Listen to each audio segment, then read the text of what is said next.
ከሩሲያ ጋር በሚደረገው ጦርነት በጦር ሜዳ የተገደሉ የዩክሬን ወታደሮች ቁጥር 55,000 እንደሚገመት የዩክሬኑ ፕሬዝዳንት ቮሎዲሚር ዜሌንስኪ አስታውቀዋል። ከፍተኛ ቁጥር ያላቸው ደግሞ የደረሱበት እንደማይታወቅ አክለዋል። ፕሬዝዳንት ዜሌንስኪ ይህንን ያሉት የሩሲያ ዩክሬን ጦርነት የተጀመረበት አራተኛ ዓመት ዋዜማ ላይና ተደራዳሪዎች ከአውሮፓ ሁለተኛው የዓለም ጦርነት ወዲህ ትልቁን ግጭት ለማስቆም እየሞከሩ ባሉበት በአቡዳቢ በሚካሄደው ወሳኝ የተኩስ አቁም ንግግር ወቅት ነው። ዜሌንስኪ ለፈረንሳዩ ፍራንስ 2 ቲቪ በሰጡት ቃለ መጠይቅ በዩክሬን በይፋ በጦር ሜዳ የተገደሉ ወታደሮች ቁጥር ባለሙያዎችም ሆኑ በግዳጅ የተመለመሉ 55,000 ናቸው ብለዋል። ዜሌንስኪ ከዚህ የሟቾች ቁጥር በተጨማሪ በይፋ የደረሱበት የማይታወቁ ከፍተኛ ቁጥር ያላቸው ሰዎች መኖራቸውን አክለዋል። የጠፉት ሰዎች ትክክለኛ ቁጥርን ግን አልገለጹም። ዜሌንስኪ ከዚህ ቀደም በየካቲት 2025 ከአሜሪካዊ ቴሌቪዥን ጣቢያ ኤንቢሲ ኒውስ ጋር በነበራቸው ቃለ ምልልስ ከ46,000 በላይ የዩክሬን የጦር ኃይል አባላት በጦር ሜዳ መገደላቸውን ጠቅሰው ነበር። በ2025 አጋማሽ ላይ በዋሽንግተን ዲሲ የሚገኘው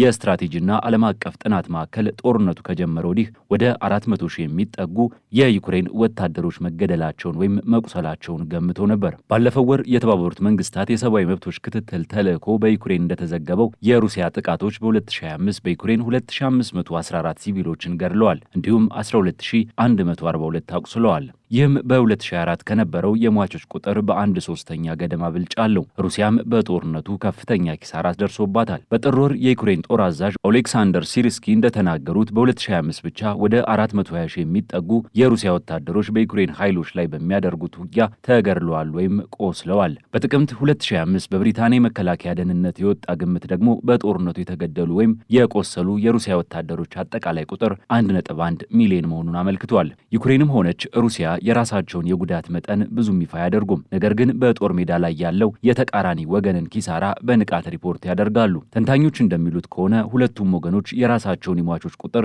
ዝቅ አድርገው እያቀረቡ የሌላኛውን ወገን ግን እያጋነኑ የመግለጽ እድላቸው ሰፊ ነው። የክሬምሊን ቃል አቀባይ ዲሚትሪ ፔስኮቭ እንደተናገሩት ሩሲያ ኬቭ ጦርነቱን ሊያቆሙ የሚችሉ ውሳኔዎችን እስክታደርግ ድረስ ውጊያውን ትቀጥላለች። በአቡዳቢ ደግሞ የዩክሬን መሪ ተደራዳሪ ሩስቶም ኡሜሮቭ የዩክሬንና የሩሲያ ባለስልጣናት በአሜሪካ አሸማጋይነት የሚካሄደውን አዲስ ድርድር ውጤታማ የመጀመሪያ ቀን አጠናቀዋል ብለዋል። ዜሌንስኪ በምሽት የቪዲዮ ንግግራቸው ንግግሩ ወደ እውነተኛ ሰላም መምራት እንዳለበት እንጂ ለሩሲያ ጦርነቱን ለመቀጠል አዲስ እድል መስጠት እንደሌለበት አሳስበዋል። በንግግሩ ላይ የአሜሪካ ልዩ መልእክተኛ ስቲቭ ዊትኮፍና የፕሬዝዳንት ትራምፕ አማች ጃሬድ ኩሽነር መገኘታቸውን የተባበሩት አረብ ኤምሬትስ የውጭ ጉዳይ ሚኒስቴር ያወጣው ፎቶግራፍ ያሳያል። የአሜሪካ ፕሬዝዳንት ዶናልድ ትራምፕ አስተዳደር ሁለቱም ወገኖች ውጊያውን ለማቆም ስምምነት ላይ እንዲደርሱ ግፊት እያደረገ ቢሆንም በበርካታ የንግግር ዙሮች መካከልም ሁለቱ ወገኖች በዋና ዋና ነጥቦች ላይ አሁንም በጣም ተቃርነዋል። በጣም ስሜታዊ የሆኑት ጉዳዮች ሞስኮ ኬቭ አሁንም በእጁ ያሉትን ግዛቶች አሳልፋ እንድትሰጥ የምታቀርበው ጥያቄና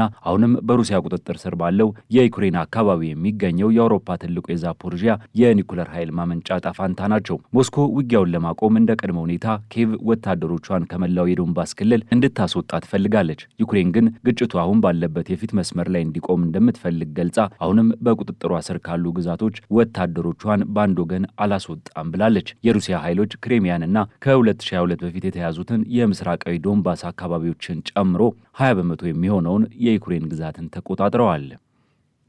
ባለፉት ሳምንታት በደቡብ ምስራቅ ግንባር ቁልፍ በሆኑ አካባቢዎች በተለይም ከታቭሪስኪ በስተ ምስራቅ 40 ኪሎ ሜትር ርቀት ላይ በምትገኘው ሁሊያይፖል ከተማ አካባቢ ውጊያው ተጠናክሮ መቀጠሉን የዩክሬን ጦር አስታውቋል። በታቭሪስኪና በአቅራቢያው በሚገኙ መንደሮች ውስጥ ነዋሪዎች የማያቋርጥ የድሮንና የቦምብ ጥቃት ስጋት ስላለባቸው ለሕይወታቸው እንደሚፈሩ ለሮይተርስ ተናግረዋል። የዩክሬን የኤነርጂ ሚኒስትር በሰጡት ማስጠንቀቂያ የታቀዱ የኃይል መቆራረጦች በሚቀጥሉት ቀናት ሊባባሱ እንደሚችሉና የሩሲያ ኃይሎች የኤሌክትሪክና የሙቀት አውታሮችን የበለጠ ለማሰናከል አዲስ የአየር ጥቃት ሊሰነዝሩ እንደሚችሉ ገልጸዋል። ጠቅላይ ሚኒስትር ዩሊያን ስቪሪደንኮ ከዓመቱ መጀመሪያ ጀምሮ ከዩክሬን ኤነርጂ ስርዓት 217 የሩሲያ ጥቃቶች መመዝገባቸውን ተናግረዋል። ፕሬዝዳንት ዜሌንስኪ በኬቭ ያለው ሁኔታ ከሌሎች ከተሞች የከፋ መሆኑን ገልጸዋል። የዩክሬን ፕሬዝዳንት ቮሎዲሚር ዜሌንስኪ አውሮፓ የነዳጅ ጫኝ መርከቦችን በተመለከተ ያላት ደካማ ቁጥጥር ሩሲያ ንግዷን እንድትቀጥልና ጦርነቷን እንድትደግፍ እድል ሰጥቷታል ሲሉ ተችተዋል። ባለፈው ዓመት ሩሲያ በነዳጅ ንግዷ ውስጥ በአውሮፓ ተቋማት የሚንቀሳቀሱ የሚንቀሳቀሱ ወይም በህጋዊ መንገድ የተያዙ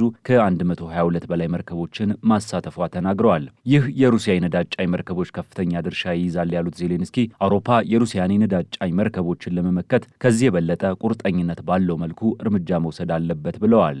ከዚሁ ጋር በተያያዘ የአውሮፓ ህብረት አምባሳደሮች በታህሳስ ወር የህብረቱ መሪዎች የኪየቭን የ2026-27 የገንዘብ ፍላጎትን ለማሟላት የተስማሙበትን የ90 ቢሊዮን ዩሮ ብድር ዝርዝር ሁኔታን አጽድቀዋል። ከገንዘቡ ውስጥ 2/3 ለወታደራዊ እርዳታ፣ 1/3 ደግሞ ለአጠቃላይ በጀት ድጋፍ የሚውል ይሆናል። ወታደራዊ እርዳታውን በተመለከተ ኪየቭ ብድሩን በዋናነት ከዩክሬን ወይም ከአውሮፓ ህብረት ኩባንያዎች የጦር መሳሪያዎችን ለመግዛት መጠቀም እንዳለባት ስምምነቱ ይገልጻል። በአሜሪካና በሩሲያ መካከል ያለው ኒው ስታርት ተብሎ የሚታወቀው የኒኩለር ጦር መሳሪያ ቅነሳ ስምምነት ትላንት ረቡዕ አብቅቷል። እንደ ርዕሰ ሊቃነ ጳጳሳት ሊዮ 14ኛ ያሉ ቁልፍ የዓለም መሪዎች ስምምነቱ እንዲራዘም ወይም እንዲጠበቅ በይፋ ጥሪ እያቀረቡ ነው። የተባበሩት መንግስታት ድርጅት ዋና ጸሐፊ አንቶኒዮ ጉቴሬዝ የኒው ስታርት የኒኩለር ስምምነት ማብቃቱን ለዓለም አቀፍ ሰላምና ደህንነት አሳሳቢ ወቅት መሆኑን በመጥቀስ ሩሲያና አሜሪካ ሳይዘገዩ አዲስ የኒኩለር ጦር መሳሪያ ቁጥጥር ማዕቀፍ እንዲደራደሩ አሳስበዋል። ስምምነቱ አሜሪካና ሩሲያ ሊያሰማሩ የሚችሉትን የስትራቴጂክ የኒኩለር አረሮች ቁጥር የሚገድብ ነው። ጉቴሬዝ በሰጡት መግለጫ ከግማሽ ክፍለ ዘመን በላይ ለሚሆን ጊዜ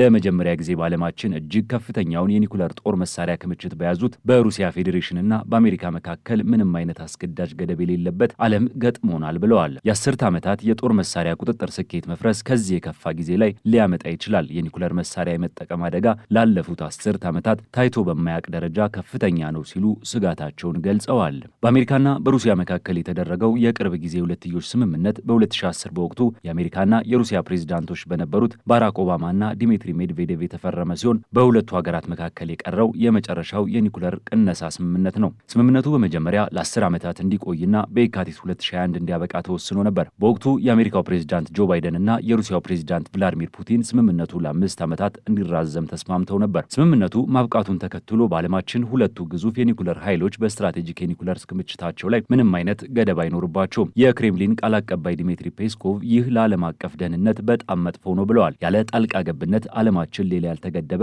የኒኩለር ጦር መሳሪያ ውድድር ሊገጥማት ይችላል ብለዋል። የስምምነቱ ማብቃት ያልተረጋገጡ መረጃዎችን መሰረት በማድረግ አንደኛው ወገን የኒኩለር ጥቃት እንዳይሰነዝር የሚረዱትን የመረጃ ልውውጥና የቦታ ላይ ቁጥጥር ድንጋጌዎችን ስለሚያስቀር ከፍተኛ አለመረጋጋትን ሊፈጥር እንደሚችል ተሰግቷል። በመስከረም 2025 ፑቲን አዲስ ስምምነት ለመደራደር ጊዜ ለመስጠት ሲባል ሩሲያ ለተጨማሪ 1 ዓመት ስምምነቱን በአንድ ወገን እንደምትከተል አቅርበው ነበር። በወቅቱ ፕሬዚዳንት ዶናልድ ትራምፕ ሀሳቡ ጥሩ ይመስላል ቢሉም ግልጽ ውሳኔ አልሰጡም ነበር። ነገር ግን በጥር 2026 ትራምፕ ለኒውዮርክ ታይምስ ጋዜጣ ሲናገሩ ካበቃ ያበቃል ካሉ በኋላ የተሻለ ስምምነት እናደርጋለን የሚል ተስፋ እንዳላቸው ገልጸዋል። ትራምፕ በዓለማችን በፍጥነት እያደገ ያለው የኒኩለር ኃይል ባለቤት የሆነችው ቻይና በዚህ የሁለትዮሽ ስምምነት ውስጥ መካተት አለባት ብለው ያምናሉ።